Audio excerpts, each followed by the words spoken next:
Welcome to Pivot Point Strategy for Change. I'm Nick Michael. Today, I want to talk about something that quietly shapes nearly every decision we make. It's something we all experience, and yet most of us never learn to recognize it while it's happening. It's called cognitive dissonance. Don't let the term scare you off. A psychologist named Leon Festinger named it back in 1957, and almost 70 years later, it's still one of the most useful ideas in psychology because it explains something we all live with but rarely name. Cognitive dissonance is simply the discomfort we feel when two parts of our reality stop matching. What we believe and what we do come apart, and the mismatch creates tension. Here's the part that matters most. When that tension shows up, most of us don't reach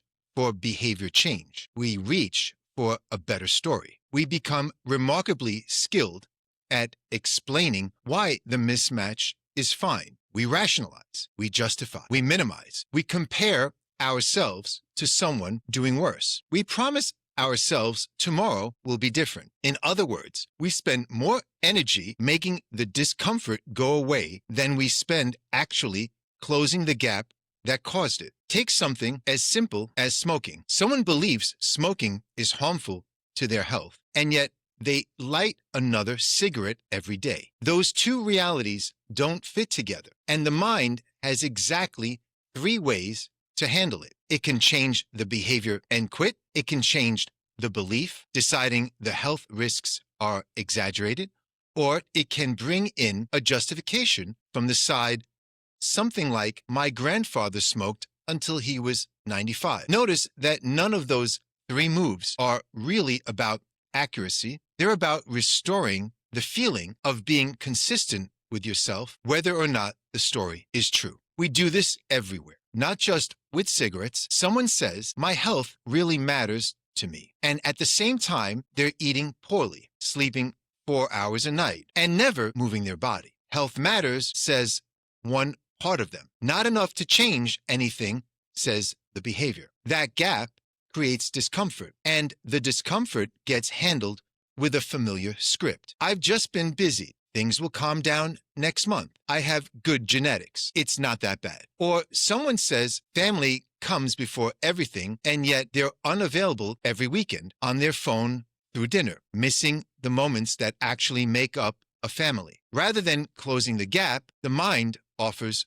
a rescue. I'm doing all of this for my family, and maybe there's some truth folded into that. But sometimes the explanation becomes a way of not looking directly at the conflict underneath it. Money works the same way. I really need to save. I really need to save. Then a new purchase, another upgrade, another trip, and almost instantly the mind starts working on your behalf. I deserve it. It was on sale. I'll make it up next month. None of that is really about truth. It's about relief. And maybe the most familiar version of all shows up in relationships. Someone wants something healthier and keeps choosing partners who treat them poorly or stays somewhere they already know isn't good for them. A friend finally asks, why are you still there? And the answer that comes back usually isn't logical at all. It's emotional. Things aren't always bad. They had a hard childhood. They'll change. I don't want to start over. Every one of those sentences buys a little relief. None of them resolves anything. The conflict is still sitting exactly where it was. And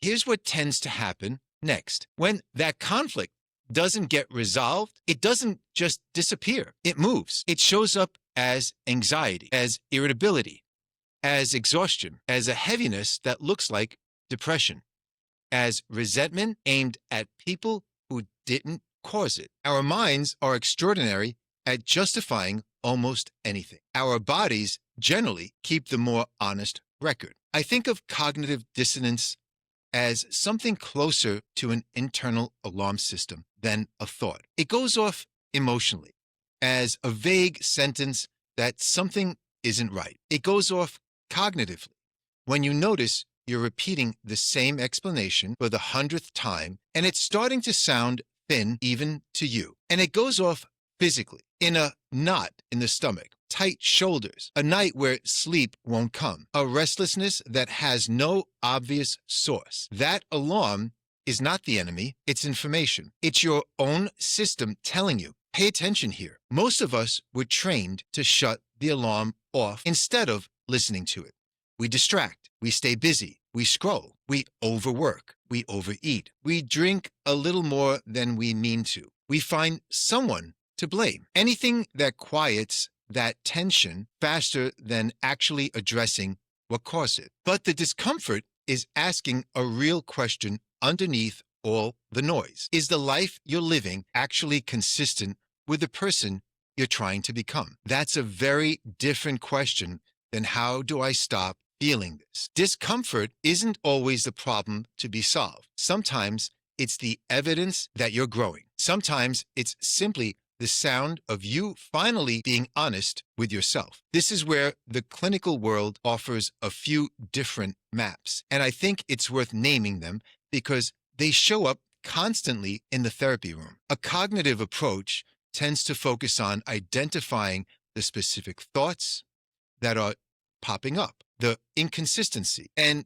challenging whether they're actually true. An acceptance-based approach takes a different angle. It's less interested in eliminating the discomfort and more interested in helping someone act in line with their values, even while the uncomfortable thought or feeling is still present. And a Gestalt therapy approach, which is the tradition I was trained in, tends to slow down and listen to the internal dialogue itself. The part of you that wants comfort talking to the part of you that wants integrity. Bringing that conversation into full awareness, rather than letting it run in the background where it quietly shapes everything. Different roads, different maps, but they're all circling the same destination. How do we help a person become more congruent? How do we shrink the distance between what someone values and how they're actually living? And that's where I think the real pivot point exists. The pivot point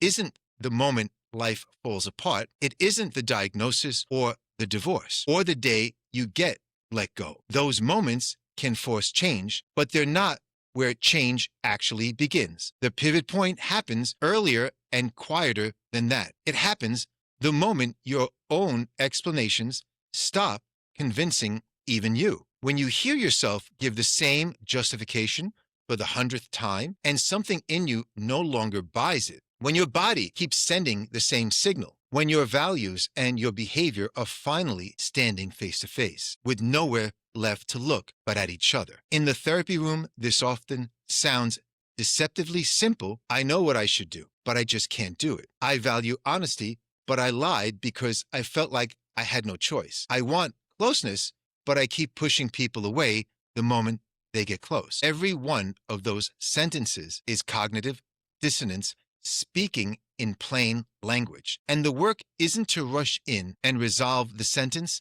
The work is to stay with it long enough to actually understand it instead of explaining it away in the first 30 seconds the way we usually do. That's the real shift. Awareness always comes before change. First awareness, then choice, then action. And the quiet tragedy is that so many people get all the way to awareness and stop there. They know, they just don't move. Instead, they negotiate. After the holidays, when work slows down, when the kids get older, when I have more money, when I feel more confident, there's always one more condition, one more reason the timing isn't quite right yet. This is where something called the arrival fallacy quietly takes over. The arrival fallacy is the belief that a future moment will finally resolve what the present moment won't. When the kids get older, when I change jobs, when I retire, when this project is finished. Each of those sentences sounds like patience. It sounds responsible, even wise, but underneath it, something else is happening.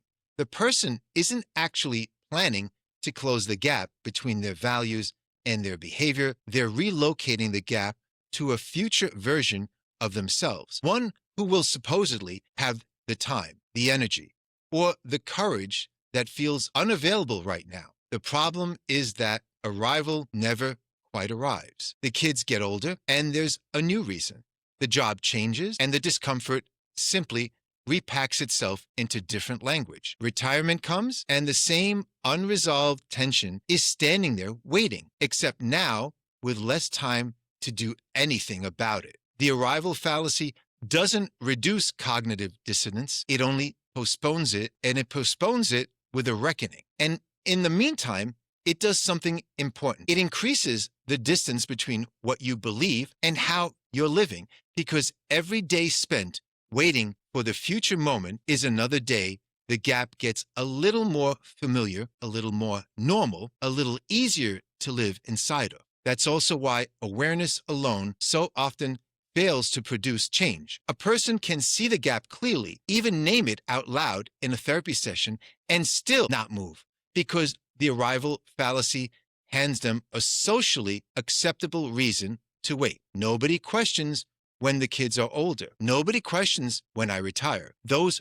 phrases sound like wisdom, not avoidance, which is exactly what makes them so effective at delaying the one thing that would actually resolve the dissonance. The discomfort gets a future address, and the present moment gets permission to stay exactly the same. At some point, more honest questions are needed. Why haven't I changed? It's what I am protecting by staying exactly the same. Because staying the same is never neutral. It's always serving some purpose. It protects you from uncertainty, from rejection, from failure. Sometimes, strangely, it even protects you from success. Once you can name what staying the same is actually protecting, the whole problem looks different and often a little more forgivable. And that opens the door to the only question that actually moves anything forward. What action would bring my behavior into closer alignment with the person I'm trying to become? Notice what that question doesn't ask. It doesn't ask how you feel about it. It doesn't ask what happens if you fail. It doesn't ask what anyone else will think. It asks for one honest next step toward alignment. Not the perfect action, not the whole transformation all at once, just the next one. Because real change is almost never one dramatic decision. It's usually a long series of smaller ones, each of them nudging your life a little closer to who you actually are. That, to me, is the entire idea behind a pivot point. It's the moment awareness turns into responsibility. The moment insight turns into choice. The moment the explanation finally gives way to the action and your life starts moving again. Not because your circumstances changed, but because you did. Thank you for spending this time with me here on Pivot Point Strategy for Change. If any of this landed for you, I'd ask you to sit with one question this week. Where in your life have your actions quietly stopped matching your values? You may find the answer isn't something to be afraid of. It might just be the beginning of your next pivot point. I leave you with the one question I like to ask at the end of every episode. Think about it. What is your pivot point? What's your pivot?